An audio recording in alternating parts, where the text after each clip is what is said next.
Patuloy kong isasaysay ang dulot mong kaligtasan. Sa iyo lang, Panginoong, lubos akong nananalig. Huwag mo akong pabayaang mapahiya at malubig. Tulungan mo ako ngayon, yamang ikaw ay matuwid.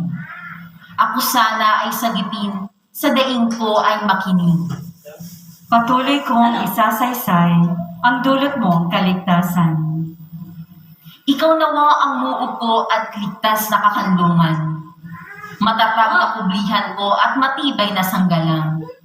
Sa lahat ng masasama, O Diyos, ako'y ipaglaban. Sa kuko na mababagsik, huwag mo akong pabayaan. Patuloy kong isasaysay ang dulot mong kaligtasan. Panginoon, sa iyo ko inilagak ang pag-asa. Maliit pang bata ako, sa iyo'y may tiwala na. Sa simula at mula pa, wala akong inasahang mag-iingat sa sarili, kundi tanging ikaw lamang. Kaya naman ikaw, poon, pupurihin araw-araw. Patuloy kong isasaysay